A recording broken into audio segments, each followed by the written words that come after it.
Coming at you live from DNHQ in beautiful South Pasadena, California. This is the Blue Heaven Podcast.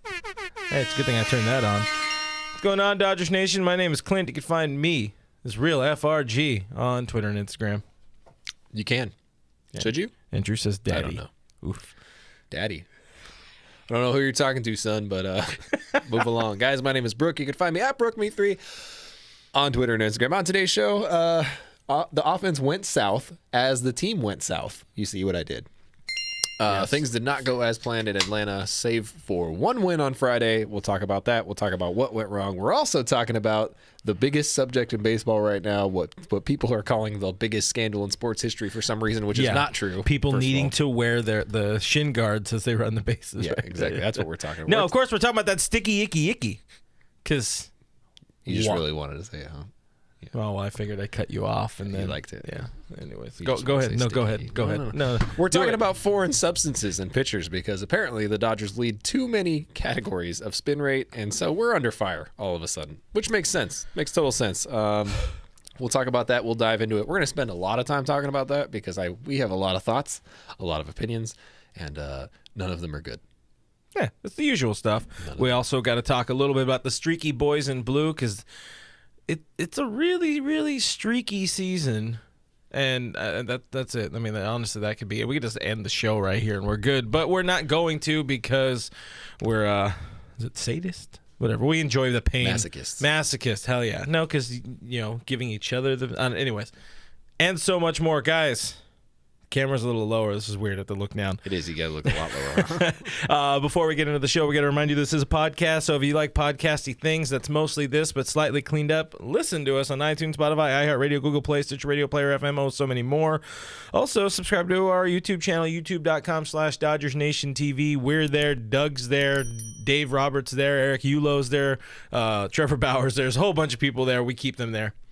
Do I have a mustache right now? Sort of. Oh, somebody DM'd me and said they like my mustache. I mean, I wouldn't call it a mustache. I just haven't shaved in 2 days. So there's that. Guys, don't forget, this is a live stream. You are talking to me in my shadow on my upper lip. Yes. So make sure you drop into the comments. Let us know where you're repping Dodger Nation tonight. We want to talk to you guys. We want to hear from you. Go heading over to YouTube. Ari's always first on a lot of stuff these days. Says Road to Repeat.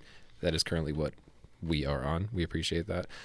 Lou says Sticky Icky. I think he really liked that. Lou really, he rides with you on that one. He really wanted to say it out loud. It's Thumper checking in on YouTube. Hi. She says, hi, guys. Hello. I didn't hear you said. Who was it? It's Thumper. Oh, it's Thumper. Or it's Humper. It's T-Humper? It's Humper. Yep. Thanks for hanging out with us. We got Obey2388. He's shouting out from Riverside. We got Katie. Katie's here. Oh, wait. Hi, I was on her and her sister's podcast today. Why? Because they do a lot of podcasty things, but don't they? It's all Disneyland related. I don't know anything. Don't you hate happiness, and in turn would hate the happiest place on earth? I do hate happiness. However, Disneyland has corn dogs. They have churros. A Michelada sausage. They do not have a Michelada sausage, probably. But if they did, I would definitely go to Disneyland if they could guarantee me that I could find it. I'm just saying, I've heard of Disney. I didn't get the call to be a part of this. Michael over on YouTube says, time to trade. I think he's talking about us. I think we have been traded. This is now the Mets podcast. I don't know. Mets Nation. What are we? Oh, God. Do we get merch and then no pitcher? Exactly. Let's see. Anthony Keene holding it down to 310 in the SF Bay. Also a winner from last week's giveaway. Anthony, you got to follow up on my email, bud, just so you can get some stuff. Isaac checking in from 909 up in Big Bear. We got Woodland, California from Luis or Lewis if you're nasty. We got a shout out from RGV, Texas? Rig of Texas. Or Rig of Texas. Anyways. I don't know where that is. Rio Grande Valley. I don't know. Well, we know all these people are showing up. We know who didn't show up, though. And that's the Dodgers offense. They did not show up. Down in the deep south of Atlanta. What the hell happened there, my guy? It's a really good transition. Hell yeah. Really liked it. Guess who didn't show up? What are we calling them? I mean, Dave called them inconsistent, and I think that's the worst I've ever heard him talk about his team, to be honest with you. That one, like, perked up my ears a little bit. They're like, oh, Dave, the dagger. Could you? Because, Dave notoriously defends his players often to a fault, and that's okay. He's a manager. He's a player's manager. That's what he does. They weren't facing great pitching. Let me put it that way. I mean, the Braves bullpen is not good. I think a couple of them have suffered from some bad luck early on. I think that Max Fried is a good pitcher who's having a bad season, but man, did they make him look like a Cy Young candidate on Sunday. Yeah, I mean, that tends to happen. They've talked about that, or I should say the team talked about that a lot early on with the whole idea of other teams kind of getting it up when they play LA. They play at their best, which makes sense. You want to beat the best. Everybody wants to beat the Dodgers. They're attempting to win their 9th straight division title. They just won the Mickey Mouse Championship, whatever you want to call it. Every team's going to try that much harder. Plus, the Bravos are the team that blew a 3-1 lead, so I could understand a little bit more out of it. Max Fried also going up against Bauer on, I guess, the day the sticky stood still or whatever the hell we want to call it. I don't know, but there's a lot of things that line up where it makes sense that the Dodgers didn't do all that well in Atlanta. At the same time, it's also, I don't know if it's so much of a pattern, but we're kind of devolving back into that, like Dave said, it's inconsistent play. I saw Anthony says it's bipolar offense. Dave expanded. He said there's been some really good play, standard Dave stuff, as he does. But he says there's also been some mediocre play, which is about, I mean, that's the equivalent of Dave Roberts calling you a see you next Tuesday, I think, these days, because he's a very nice man. And just saying, he doesn't say bad things about his team often. No. So I think offensively, here I am being Dave. We've just got to continue to take good at bats and just be more consistent on that side. Which he says, as he says that, also a lot of the time he says they are taking good at bats. Right. So see, even Dave's a little inconsistent on it, it seems. But I don't know, man. It's I wouldn't say it's getting tough to watch, but when you had this record-setting, or not record tying, or the first time it's happened in 50 years, where they scored 11 runs in an inning and then they scored 8 runs in an inning. I don't know how the hell they keep up with these type of like stupid records, but it is what it is. Things happen. But they also got those 8 runs on 3 hits, so there was the benefit of some errors. Right. There was some walks that are harder to come by these days with the way MLB officiating is, but we're not going to get in on the on the umpires today. I think you guys can listen to a Yankees podcast and probably find some of that type of shit. But 8 runs in the 5th inning on Friday over this entire series with Atlanta. Again, 8 runs, 5th inning. In the 5th inning itself on Friday, set it up properly, 7 innings, all the other innings. That's 26 innings, 7 runs. Fuck. 7 Words innings for hard. 26 innings. You guys, what? Sometimes I didn't pregame a beer, but still, bad. Best hitter this weekend was Theo Albert. Theo Albert, man, he's crushing them. I think I saw somebody, I don't remember who it was, nobody important, but they said something about how his home runs come at the worst times, like the most like ridiculous. And look, it's not Theo Albert's fault that the boys can't get on base and make something happen, because he's doing what he needs to do, and he's doing it in some big spots, and he's playing like he's not 105 or however old he is. I think most impressive, honestly, this is getting a little off topic, but I think most impressive is the fact that he has not played bad defense at all at first base, which is a shock to me, because I was like almost a guarantee. I was like, hey, this is part of bringing him on board. He's a bad defender.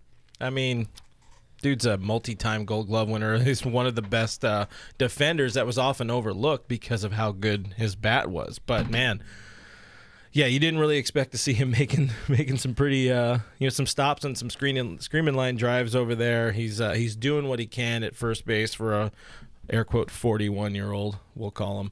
It is what it is. We got some more people checking in that I want to call out. Tiago over on YouTube says, hey, what's up, people? Tiago, good evening to you. Melinda says hi. Hi, Melinda, from him. Hi. I waved to everybody. Mm-hmm. You got any more? No, that's it. Mr. Crush Guts. Anytime Mr. Crush Guts has a comment, I got to say, he says Mookie's the catalyst, but he has been underachieving, and that is a big part of what's been happening lately. Even David Vassegh went off on Mookie Betts, which, burn bridges, what have you. But yeah, this is why Joe Kelly doesn't talk to Dave Vassegh. I'm just saying. Yeah, I mean, he got a soon? little too angry with him. Too soon. We'll have more on the website. Check it out, DodgersNation.com. We'll have more on that. On Vassay's comments about Mookie probably coming up tomorrow, being Tuesday. This is a question I had. I got to ask you, Meng. To me, it feels like the starting pitcher, just pitching in general, has kind of also been not good, particularly maybe just in that series. But you're seeing some kind of chinks in the armor. There's a little bit of it's not super bueno. Yeah. Is that just me? Or is there something to that? Give me your thoughts on that real quick. Go ahead. No, I think that I wouldn't say finally, but I think we're starting to see the ill effects of carrying 4 pitchers for so long.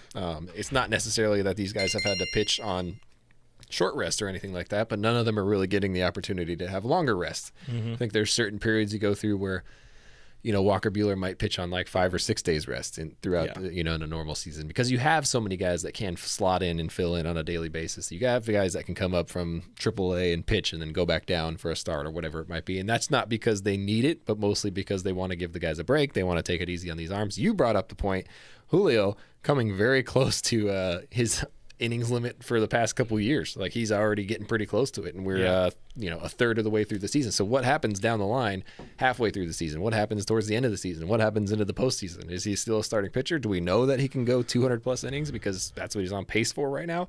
I don't think he can, especially if this is the first time doing it. And I don't know if they want to even risk it, because in years past they haven't. Why would they start now? And I'm pretty sure Andrew Friedman addressed as much, that they're not going to go that way. And Mark Pryor, before the season, they're like, they don't expect him to go past 200 innings. I don't think they really expect anybody in this rotation, save for Trevor Bauer, to go past 200 innings. They're just not built for that. They haven't been built up all that much in their careers, and they're coming off a 60-game season where they played deep into October. And you had a normal ramp up for spring training. A little weird. You don't want to burn out these guys, but at the same time, this is where you have that sting of the loss of Dustin May, because either he or Tony were supposed to be those guys. Tony Gonsolin were supposed to be kind of probably seeing some time in the bench, seeing a little stretch, and then getting back into it, taking some innings. Thankfully, you got David Price, who I'm beginning to think more and more they're going to build up later in the season. I think they have to at this point, because you point out the loss of Dustin May. It isn't just the loss of a 5th starter. It's also the loss of a 6th man, because traditionally you would have Tony Gonsolin and Dustin May kind of bouncing back and forth in and out, giving guys breaks, being in the bullpen for a little bit, being in the starting rotation for a little bit. Now you don't have that, because Gonsolin immediately moves into your number 5 spot, and then you don't have another man. I mean, you can fill in with bullpen days like they've been doing, but I think we've seen that it just has bad effects long term on the team. It's too much of a gamble. You can't do it for 162 games. You can't wear down your guys. The freshest bullpen heading into October generally wins a World Series. Generally speaking, not always true, but the freshest bullpen generally wins a World Series. And right now, I would argue that we're one of the most depleted bullpens, which is saying something. Yeah, I mean, and getting to the back to the idea of starters or openers or whatever, you can't really rely on somebody like Jimmy Nelson for that, because they've now become so reliant on him in the bullpen, and I think he's arguably the best guy. So he proved me wrong. I said the jury was still out for me. He hadn't proven himself to me after the season started, but no, he's been nails. But you're starting to look at guys like Blake Trinan. Not really. I wouldn't say he's been bad, but he hasn't been, locked down this season. He's given up runs in his last 3 outings. You can't throw Kenley on back-to-back days, or in particular situations, or if Mercury's in retrograde or whatever the hell it is, because he might not be angry enough. There's some worries, there's some concerns, and there's a lot of opportunity for Andy Friedman at the trade deadline to make some moves. We've talked about it, I think 2 podcasts ago, whenever we did. We don't listen to each other, but there's a lot of options out there. There are guys that can eat up innings, which is honestly what you're looking for right now. You're not looking for a guy who's going to be your number 2 starter in a playoff series or something like that. You're looking for a guy who's like yeah, you need 120 innings pitched this year. You need 100 whatever innings pitched this year. I got you. I'm going to probably put up a 4.5 ERA, but I got you. And that's honestly the type of guy that they need right now. They are out there. They are available. There's one guy on the Pirates that's available, and we're going to see them over this week. But Ryan Moore brought it up. He said Kershaw should not have given up 5 runs. Kershaw is another guy who has looked, I mean, you never really worry about Clayton Kershaw. You know he's going to get the job done. You know he's going to find it eventually one way or another. And he did look good at different points during the season. But, man, over this last month, it was rough to watch him pitch. Yeah, last 7 starts, 5.26 ERA. They're almost 40 innings. He's pitched just under 38 innings.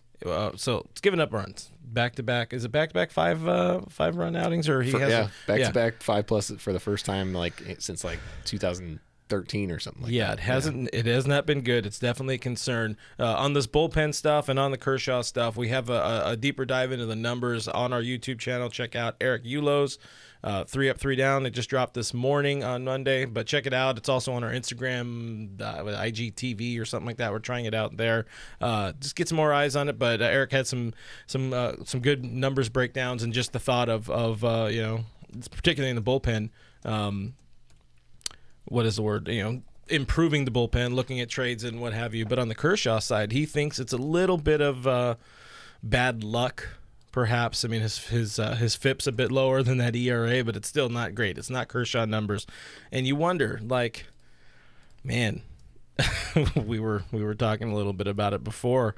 It's like, man, is this the last hurrah for Kersh? A little bit, man. I don't know. I don't want to dive into that. That's a whole different show. We got to talk about the more specific things where you didn't want to go into Atlanta and lose 2. No, I mean, Atlanta, again, it was one of those things coming in where we're like, it was a shock to me because I haven't been paying attention to anybody else, but looking at it, it's like Atlanta has a losing record. Like, what is happening out there? You dive into it, they're missing some key pieces. Ozuna is obviously done for, no longer a part of baseball, but you don't want to lose 2 to Atlanta, especially coming off of, granted, you took 2 from the Cardinals, who are a good team. Yeah. In themselves, and that's probably going to be a playoff team that you're going to see at some point during the postseason, but also, you get to go into a series.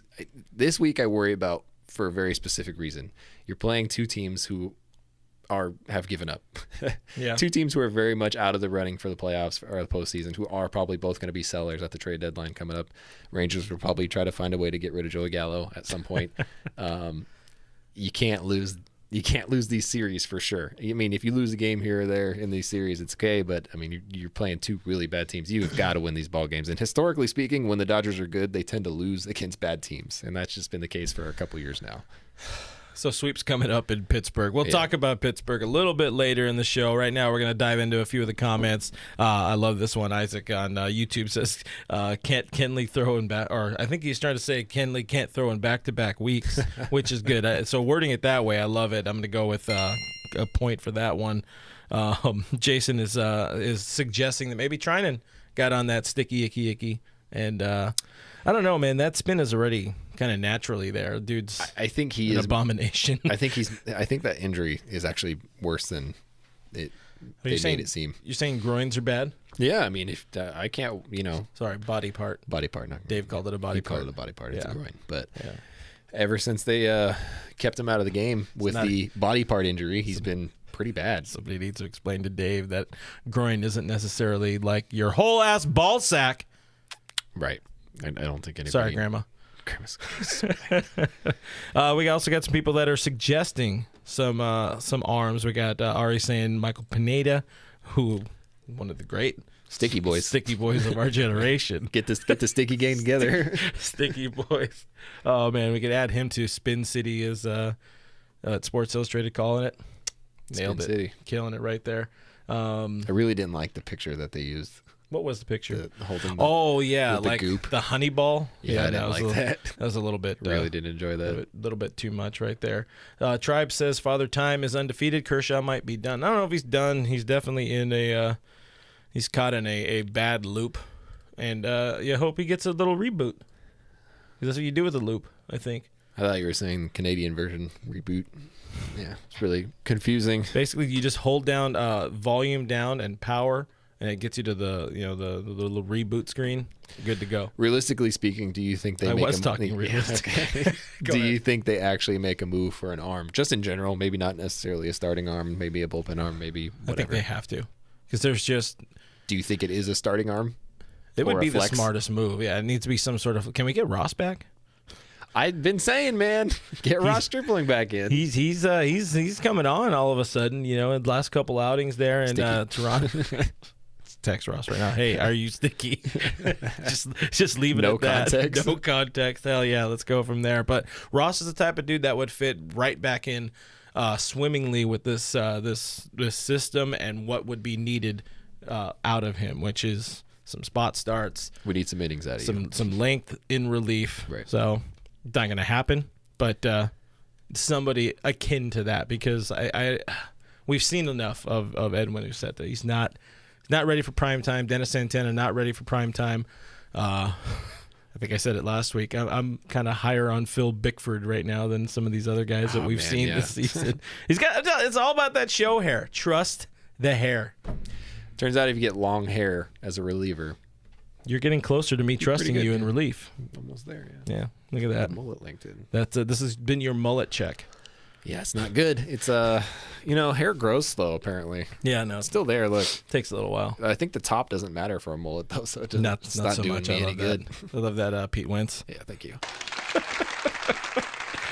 Brandon asked, should we trade AJ Pollock? To who and for what? I don't remember who wrote it. It was a bad article, but I saw somebody say that Pollock's contract was too big and it was a bad decision on the Dodgers' part, and it just really makes me laugh that people don't know anything. I love the follow up from Bullet here on YouTube. It says no one wants Pollock. Immediate follow up. So that's just good timing right there. Listen, he's a good guy, all right, and he carried the offense when we were really struggling, which is saying something. It's really saying something. Mm-hmm. Anthony says, I think they go for a starter and a reclamation minor league pen arm. I mean, we already have a few of those. I mean, there's a chance you see Tommy Kahnle late. You hope that if and when Corey Knebel comes back, he's doing what he was doing to start the season. But those are a lot of ifs, and you don't want ifs going into potentially into the postseason trying to repeat. You can't have those kind of ifs. The biggest thing that worked for LA last year in the postseason, they had a nails bullpen. As long as Kenley wasn't in the ninth, they had bullpen that could really get it done. Thank you, Julio. Oh, I should show this. It's a great time for it. Way to plug this one. There's Julio. I broke something, but hold on. It's a little shiny. And I should probably have done this better, and I got to post it on Instagram. But check out at Art by Words or Art of Words. One of our friends, Daniel, wrote I guess technically wrote this, but it's pretty killer. It's the last out. You can get that on artofwords.com. And now I'm stuck. Thank you. That's just paper. But anyways, yeah, that guy made a huge difference. Yeah, he's a guy that we weren't really expecting to be in the rotation. Anyway, personally, getting back into the comments a little bit right here. Mrs. Me 3 says, excuse me, mullet? And Katie follows with mullet. Please, a mullet. I want nothing more. So, I mean, the audience clearly is in on the yeah. They're in. Yeah. This is. I've had a lot of DMs about it. People really want the mullet. Alberto Lopez over on the YouTube throws us $2 on the super chat. We appreciate that. Every bit of money goes to the beer fund, where I picked up a 24-pack of Modelo, and we're drinking that. They're not a sponsor, but we might be a sponsor of them at this point. Sponsor us. Yeah. Sponsor me, Daddy. But Berto over here says no more Sticky for Bauer, going back to his 4+ ERA. All right, segue. So, Sticky Fingers. Great. It's a great Rolling Stones album, by the way. I love it. Yep. I mean, it's got Brown Sugar. It's got Can't You Hear Me Knocking. It's got Wild Horses. And, I mean, there's other songs on there, but, I mean, that's 3 like long lasting. Is actually about pine tar. Oh no, it's much more racist than that. Anyways, great album. Sticky Fingers though is also a big time problem in MLB. Do you want to explain a little bit What's going on here? I don't like it. I just hate every bit of it. Basically, thank you for stopping the by. report came out real complicated, real conflicting, it seems like at this point. Yeah. Seems like Major League Baseball is going to crack down on the use of foreign substances for pitchers. Coincidentally, that report also suggested that the Dodgers have the highest increase year over year in percentage of spin rate increase. You know, forget about the fact that we lost the no spin Pedro Baez. Forget about the fact that we added in Trevor Bauer. Forget about the fact that we added in Jimmy Nelson. Doesn't matter. They picked up a bunch of spin rate. Called us Spin City. Turns out, want to pin it on us. Want to pin it on the Dodgers as the main benefactors of the foreign substance policy. Which, if you're new to baseball, let me tell you, I would personally approximate about 95% of pitchers use something when they're on the mound. Personally. I don't know if you think it's less.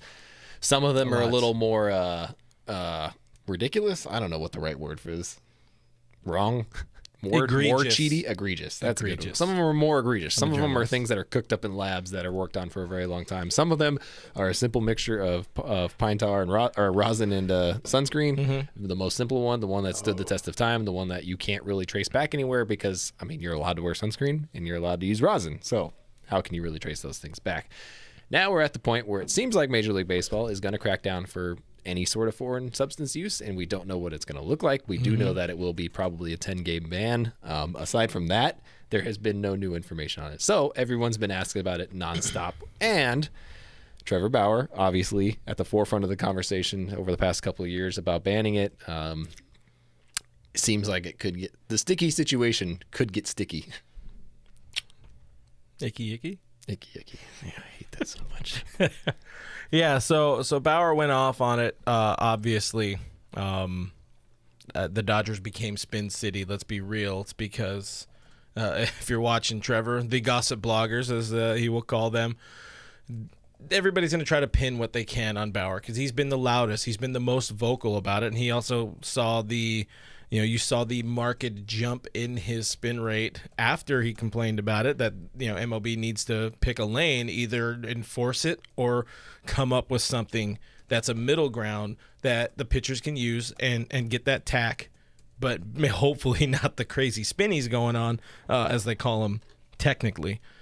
But, you saw Houston was kind of the forefront, the forerunners of the sticky stuff. We saw them fix and turn Garrett Cole into a bordering bust of a first-round pick into a $300 million free agent ace using the sticky, and then all of a sudden he's kind of fallen off the face of the planet with it. But you're seeing the numbers already get down because there's this imminent threat of punishment, but they seem to be having trouble with how they want to run with it, how they're punishing. Anyway, bad segue, bad lead in to Bauer was asked a lot about all this stuff, and I guess we can say Trevor Bauer is our special guest today. That's what I'm going with. Here's Bauer doing what he does best and talking about stuff, but also throwing Rob Manfred under the bus. Hey, Trevor. How did you feel like the ball was coming out? I know you said you felt fine, but I know velocity was pretty similar to years past, or to this year in the past, but spin rate was down a little bit. What's the question? How did you feel like the ball was coming out, and did you feel like it had the typical zip that you've had this year on it? Yeah, that ball's coming out fine. All I've ever wanted is to compete on a fair playing field. So if MLB is going to be consistent with that, then I thought the ball's coming out fine. Since you brought that up, what is your reaction to MLB cracking down potentially on the use of foreign substances and also some of the reports this week just about how much it's been prevalent throughout the game?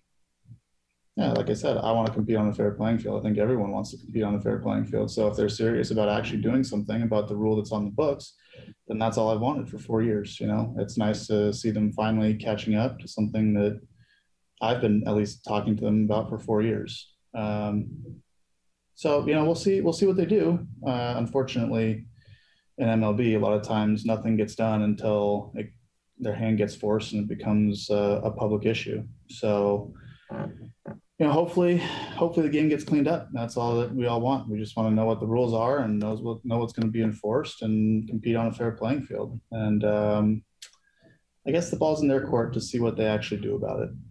Next question's from Hard Castillo. Go ahead. Trevor, your fastball, while we're talking about it, was down, according to publicly available data, 223 RPMs today. Is that related to this, to using stuff? No, I don't know.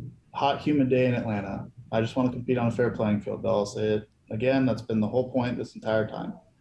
Let everyone compete on a fair playing field. So if you're going to enforce it, then enforce it. And if you're not, then stop sweeping it under the rug, which is what they've done for 4 years now. So I'd just like to see everyone be able to compete on a fair playing field so we can see who the best players are and who the best team is according to the given rules and the given enforcement of the rules. So, were you checked at all any more today than in the past? I'm sure you can watch the game and determine that for yourself. And have you heard anything from the Players Association, the league, anything about possible enforcement, how they plan to go about it? Yeah, we've heard a whole bunch of stuff, and it always changes day to day. No one knows what the rules are right now, apparently, including MLB and the commissioner. So it'd be nice as players to know what rules we're competing by and what rules are going to be enforced, because as everyone knows, a rule that's written down that isn't ever enforced is not a rule. So it'd be nice just to have some clarity on like what the rules of the game are that we're playing under, since it's changed about 4 times in the past week or so. What kind of effect do you think this will have if they do start enforcing the rules? I don't know. I've said a lot of stuff on it publicly that is on record. It has been since 2016 or 18 or 2018, I think. So there's plenty of stuff out there if you want to go look and understand what's going on in the game. I've talked about it a lot, but yeah, I think again we just want to compete on a fair playing field. So if you're going to enforce it, and if not, then don't. But don't play the middle ground. And sometimes they're unfortunately, until things become public, nothing gets done in MLB. So. Next question is from Dylan Hernandez. Go ahead.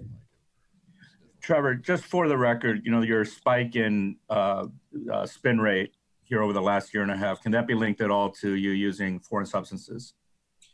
Like I said, I've made a lot of public comments. If you want to go research it and make your own decision, go for it. Okay. And, obviously the Dodgers, made a significant financial investment in you, expecting you to be a pitcher of a certain caliber. Going forward from here, if these rules are enforced, do you still feel you can be that caliber of pitcher? Go look at the 2018 numbers and tell me what you think.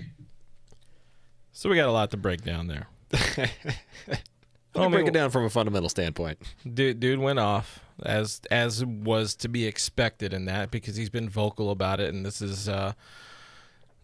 was an open platform for him to sound off once again on MLB, which he's made it known he hates his employer. Loves the job, hates his employer. We've all been there. Hey, Gary, no. You're not talking about Gary? No. Okay, yeah. No. Son of a bitch. I Anyway. hate my job. Love my employer. All right, well, right off the bat, he talks about, kind of immediately devolved into talking about being on a fair playing field. How was the ball coming out of your hand today?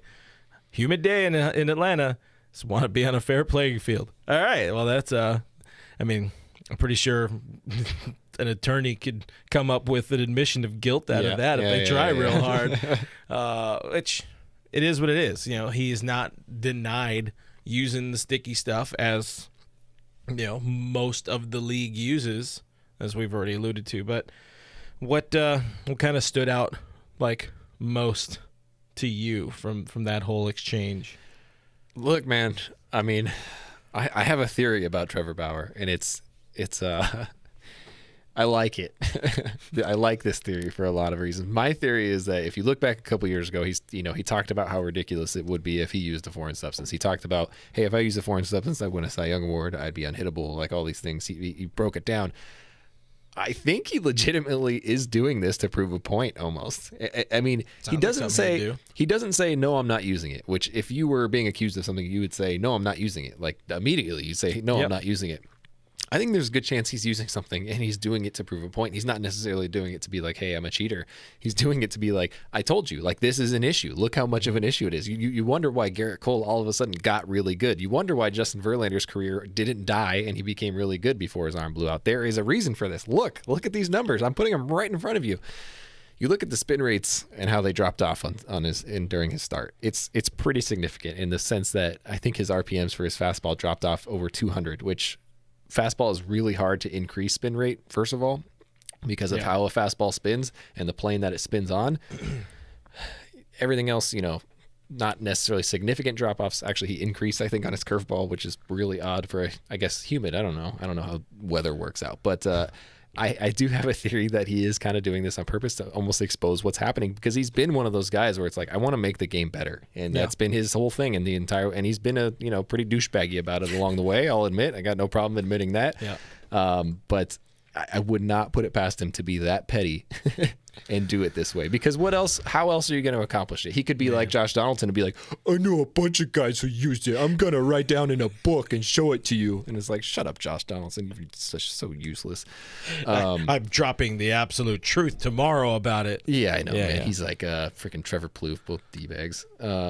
So that's my theory about it. And so when he was talking and when he's saying all these things and they're saying, hey, will you admit that you just for the record, like how Dylan Hernandez came with, just for the record, can you just say you don't use it? And he does not say that at all.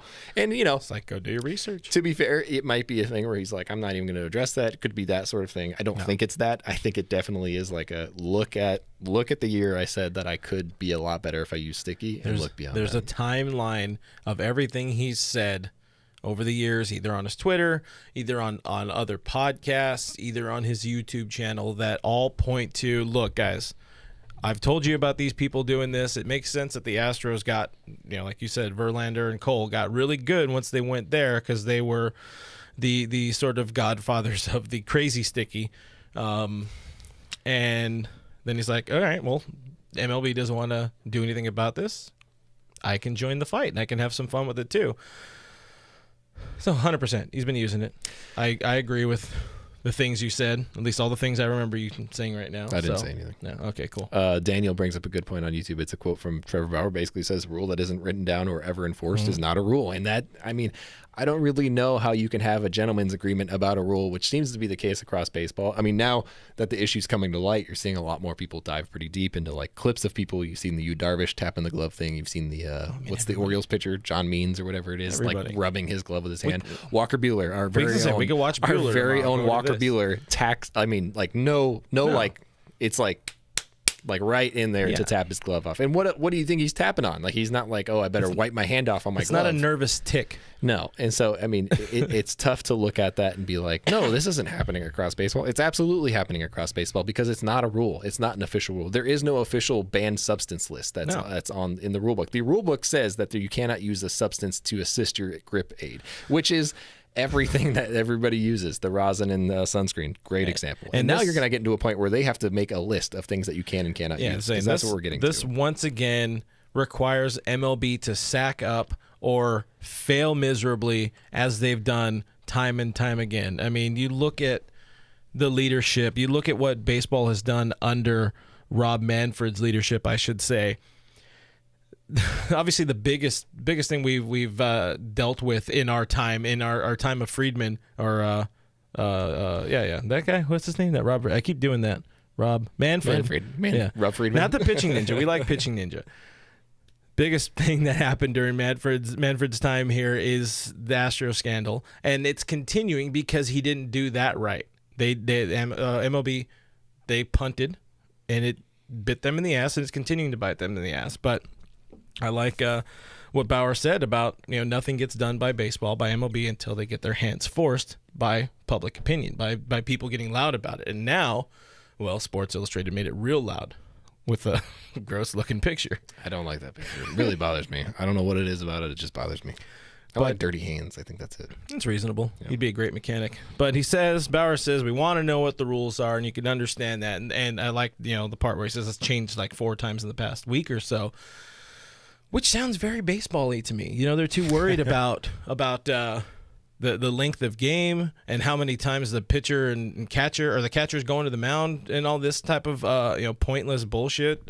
Runner on second in the 11th and 10th inning or whatever the hell it is, but not about actual rules that affect the end product, which is they tried to bring singles and more hits into the game this year with this deadened ball, but they're not doing anything about this rampant problem that has been around. It's been obvious, and now it's just getting louder and louder. Let's keep going back to Bauer on this. Enforce it or stop sweeping it under the rug. Just either they need to come up with something that's approved. It's that simple, and bring back the fun balls. I think we hit a nerve with people. Good. Why? People are very upset one way or the other. I don't.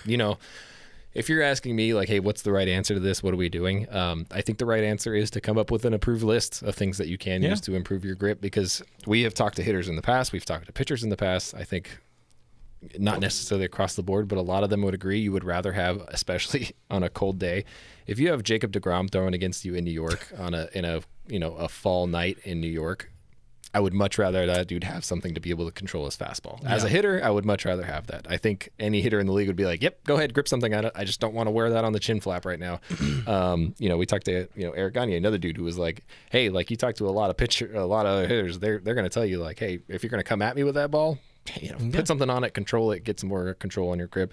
I know it's like it's very nuanced. There's a lot of different angles to it. There's a lot of different ways you can look at it, but ultimately, I think they do need to come up with something. They had the apparently in spring training, they had the pre-coated ball that they test in the Japanese league and the Korean league.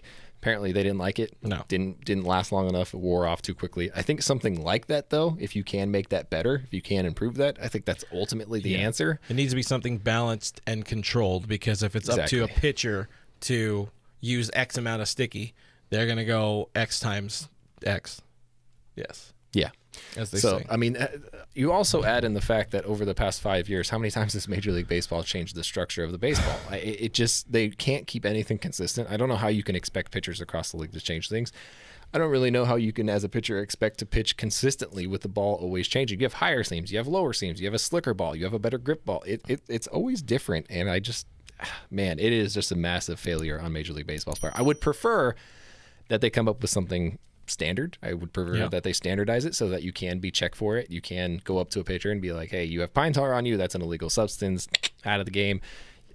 Not in this weird, loop that we're in where Joe West goes and pulls a Phillies player's hat and he's like, hey, you can't have this hat. And he's like, it's rosin. Like we're allowed to have rosin. He's like, no, it's just too sketchy. I'm going to take it out of the game. And then doesn't even throw him out either, which is there's no middle ground on that either about things that if you're going to tell a pitcher he can't use sunscreen in a day game, you can't do that because, you can't really put someone's health at risk to some skin cancer just because you don't want them to get some sticky on them or whatever the hell it is. Again, it's really dumb, and it just screams Rob Manfred for sure. You got any good comments from it? Because you said people are going off. People are really tearing through it. We appear to have some Astros fans in here who are somehow comparing that to the Dodgers cheating apparently is what's happening right now, and that's not really the case. I mean, the Astros are the ones that cheated first and the most when it came to that. They were like the original Spin City of the baseballs. I mean, they do bad. That's what they do. Again, we already talked about it. They made Garrett Cole into a $300 million guy. You should definitely go look. As an aside, you should go look at like every single one of Garrett Cole's stats before coming over to Houston. And I understand you can go to a new team, you can relearn some things, get some new mechanics. You can go to a better team. Pittsburgh is definitely not a better team. Yeah. You look at any pitcher that has come to the Dodgers, they learn a lot more. They figure out which pitches to throw and which ones they throw best. They figure out how to make them more deceptive, things like that. But you look at Garrett Cole's numbers and you're like, yeah, I mean, that's a guy who came over and obviously got a mixture of something and learned how to use it in game, and now he's good with it. And that's the case for a lot of different players. But if you're going to say that, somehow try to compare those two, I would just say you're really reaching. But congrats on your tainted title. We appreciate you for being here. Getting to one comment back a little ways. K Casino on YouTube threw $10 our way on Super Chat. We appreciate you. Wanted to know, how much is Seager worth in free agency? Kind of changing gears for a second before we get more into the sticky questions. And what chances do you give the Dodgers at re-signing him? Yeah. I don't think he's worth $200 million anymore, that's for sure. He's not worth 300? 200. I mean, people were like, he's getting Lindor's contract, which, that's not the case. I don't know, to tell you the truth. I don't know what the future holds for him with the Dodgers. I don't know what the future holds for him with the Yankees or whoever is going to try to give him a contract. Whoever's going to do it, I don't know who's going to make a push for him. I would imagine the Dodgers are going to be in play. I don't know how drastically. I don't know, man. He's just one of those guys that I just don't know how to pay. Yeah, it's going to be I mean, his best situation is just go ahead, find somewhere to take a 1-year deal, hopefully LA, and get back out into the market. Oh, Bullet's calling me fat now. Classic. That's messed up, dude. Classic. Come on. But yeah, that's the thing I would do. I would definitely wait and go back in when there isn't like 5 other, what are they called? Shortstop arms out there. Or shortstop, premium shortstops, we'll call them. We got money for the Sticky Fund. Oh, thank you. Thank you. It's Thumper. We also got another 10 from FAP on. That's fat ass. Prick? Yeah, whatever. Punt? Whatever you $10, want. a few beers on me. Thank you. We appreciate you. All right, let's get into the more recent stuff. People definitely going off on Bauer's numbers. Yes, the numbers do say a lot.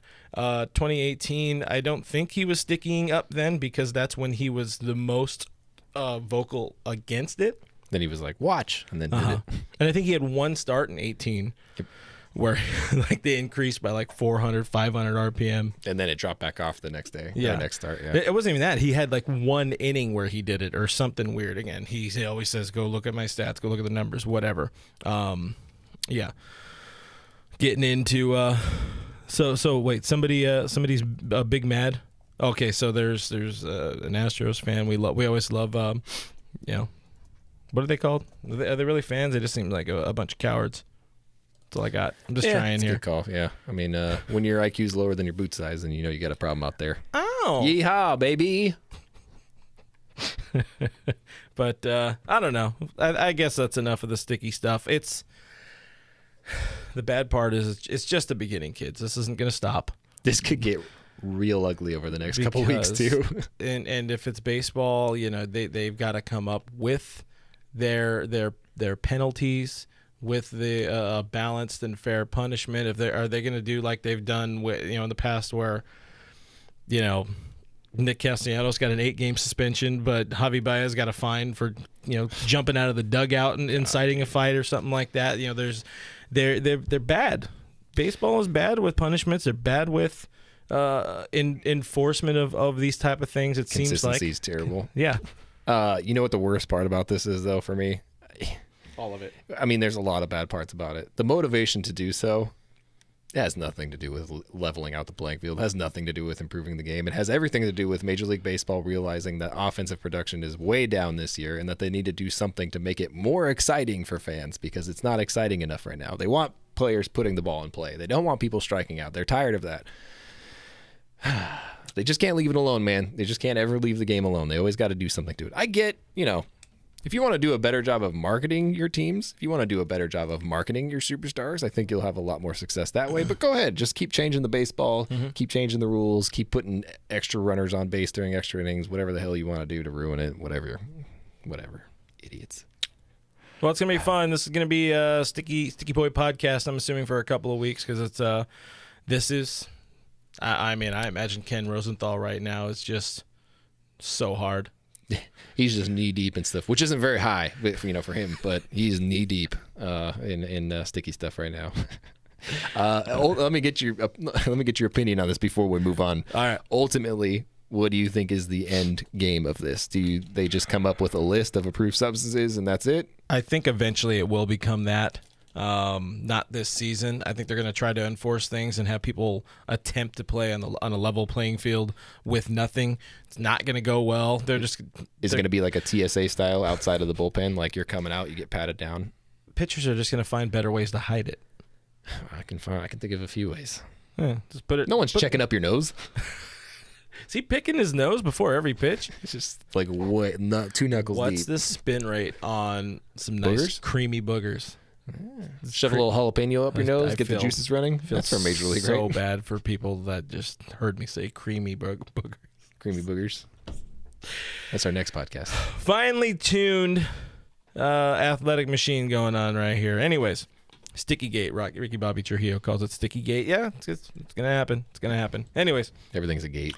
From the Sticky Gate to the Streaky Boys, we end here on the Dodgers again being really, really streaky, and it's kind of I wouldn't say it's sort of. I mean, I'll stop short of saying they've hit a pattern, but they kind of are getting close to hitting a pattern here where they're really good, and then like one loss kind of derails them a little bit or just sort of bumps them a little bit. But the team has rattled off 2 8-game winning streaks and 2 streaks of well under 500. Of course, there was the famous 5-15, but right now they're 4-7 in their last 11. Not defending world champion baseball. Of course, they haven't been at full strength for a lot of it. I don't know. There's a lot I don't like about it. No, that's it. It's I want to cry about it. It's weird. You take out some of these ridiculous lead games and you start looking at the run differential. It's a little bit more balanced. It's something you would more expect that what you've seen out of this offense, because right now the run differential is just out of control. You can't survive having 11-run innings every other week or whatever it is that's kind of getting them across right now. I don't know. I don't know the answer to it. I do know that they're still waiting for a couple guys to get going. I still know that Cody Bellinger needs to find it. He looks like he's kind of starting to slowly find it. When he starts going to the opposite field, you kind of have that feeling of like, okay, I'm getting a feel for it now. I'm getting back to it. He's looked really bad over his first week, but he's finding it. Zach McKinstry, another guy, still has not found it yet. Actually didn't really play over the weekend, really, against the Braves. I think he played 1 game. Mm-hmm. But I'm pretty sure he has like 1 hit and like 20 at-bats since returning. So that's another guy they got to get going, because when he was going, he was one of their most productive offensive players. He's a guy who lengthens the lineup because, I mean, you're hitting 7th, 8th, 9th, or whatever it is on a daily basis, and you got a good hitter down there. You can protect the guys at the top. You can make things a little bit easier on Mookie, who's also, in his own, struggling dramatically. It's bad. I think we're going to have an article coming out on it tomorrow, probably on our DodgersNation.com, but I'm kind of curious.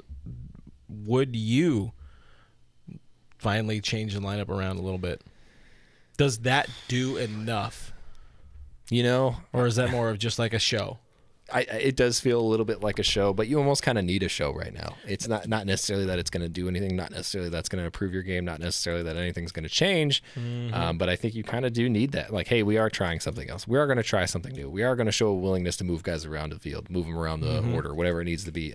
We've talked for a long time about Max Muncy batting at the top of the lineup, and maybe that's changed a little bit now that he's kind of come around with the bat and he's not necessarily walking every plate appearance like he was before. Yeah. But you also look at Chris Taylor, another guy who can hit at the top of the lineup. Maybe moving Mookie out of the top of the lineup is what you need right now. I don't know if that's the answer. I don't know if it'll be successful. I don't know if it'll work. Maybe it's a little more difficult to pitch to Mookie when nobody's on base, though, and he actually, or when somebody's on base, and he actually benefits from it. Couldn't hurt at this point. Yeah, absolutely cannot hurt. Just try it for a little bit until Corey comes back, which I still stand behind the idea that he will be back before the end of the month. I think I'm one of the few who thinks that, but it won't hurt. He's struggling there. He's getting a lot of RBI opportunities in that leadoff spot and leaving some ducks on the pond. It's just making him. I would assume it's adding a lot of the pressure. Obviously, it's not going to be a talent issue with somebody like Marcus Lynn Betts. He's in his own head right now. It is what it is, and that's all I got to say on that subject. Before we end it, we'll probably dig more into the Mookie and all of that later on this week on Thursday when we come alive next. But Dodgers are on their way to Pittsburgh right now. They're actually already in Pittsburgh. It is Monday. Tony Gonsolin, Tony Smokes, the Catman joins the rotation. I feel good. Something to feel good about. I'm excited about it. We obviously love Tony. I think he's a very good pitcher. I think that it's going to be really good for the team. I also very much like that he gets he just came from AAA and he gets to face another AAA team in Pittsburgh, which is just like the smoothest of transitions for him. Like you're not throwing him into the fire. You're not saying like, here's the Padres, go at it. You're pitching him against the South Pasadena Little League team or whatever it is right now. Pirates are not good. And with that being said, they're probably going to rack him now that I said that. Well, they're not good, but you gotta remember. Also, on the other side, Tony was very good last year. And a lot of people will like to point at the playoff numbers, and it just wasn't his year in the playoffs because he'd never done that sort of thing. But I mean, dude won Baseball America Rookie of the Year. He was honestly probably the best guy in the rotation for the greater part last year because Buehler was in and out and hurt, dealing with the blisters. Kershaw was fine, not great. Julio was sort of in and out, had bad first innings. I mean, Tony was really the guy that held it all together for that 60-game season. But the most important thing to me, no more bullpen games. Oh, thank God. Yeah. It's going to be delicious, at least for a little while. Eventually, they're going to come back because like we were talking about earlier, you got Julio, who's coming up on some sort of innings limit at some point this season. You can't really have him throwing 250 innings through the playoffs. Buehler is going to have to deal with something along those lines. Kershaw is going to get hurt at some point. It just happens with Kersh. You hope it doesn't, but you got to be prepared for the worst. Anyway, Pirates, really bad team, 23 and 35 right now, fourth worst record in baseball, and man, do we come out of this with a win? Man, if we don't, I'm gonna feel real bad about myself and about this team. That's a spirit. You hope they come out of this with a couple wins. You hope they come out of this, the next 6 games with. If they come out of this next 6 games with 4 games, it'll be a little disappointing. Yeah. If they come out with 5 wins, I'll feel good about it. If they sweep both series, I'll feel great about it. Might be a reach. Katie says it's got to be a turning point, right? There's been a number of these where it's like you assume it's a turning point. You assume that the team can kind of... Cody's back. It's a turning point. The Dodgers got 1 win against somebody. It's a turning point. The Dodgers put up 16 runs against the Brewers. Got to be a turning point. Damn it. Everything's a mother effing turning point. I hate this year. This year sucks. We're bubble frauds, just like the Lakers. God. Oh, man. I'm taking L's this week, man. It's been a rough week. Yeah. No, it really has for you because you like to get loud sometimes on the internet. Yeah. I've just been quiet. It's been fun. It's been peaceful. Yeah, I've been real harassed on the internet lately. You want to talk about it? No, not really. Let's talk about it. Is it because of your mustache? Is that what that's supposed to be? I'm just too vanilla for people. Anyway, I guess that's about all the fun we've gotten in us. Things happen. Things just happen. Katie wants you to let her be optimistic. It's not what he does. It's not my blood. He just brings things down. I'm like Eeyore. Well, you do the whole outro now as Eeyore. Hey guys, find us on the internet. It's pretty good. That's what I do. And you can have this on your podcast, but no. Anyways, we're at DodgersNation.com. Subscribe there. DodgersNation/subscribe or DodgersNation.com/subscribe. You get us our newsletter. There's cool stuff in the newsletter. There's discounts, I think, in our store. Go check out GearUp.la and get some cool merch. You could be, say, I wore my Let's Talk About Baseball shirt because we're going to talk about baseball. So that worked out. I wore my gray hoodie. Subscribe to Blue Heaven. We're on iTunes, Spotify, iHeartRadio, Google Play, Stitcher Radio, Pandora, Player FM, everywhere your podcasts are available for free. We're probably there. Also, do subscribe to us on YouTube, youtube.com/DodgersNationTV. You'll be glad you did. You'll be so glad. Guys, I'm at BrookMe3. This guy over here is at RealFRG. We're on Twitter and Instagram. We're at Dodger Nation on Twitter, at Official Dodger Nation on Instagram. Thank you for hanging out with us. Thank you for your questions. Thank you for your comments. Astros suck ass. We'll see you on Thursday. Bye.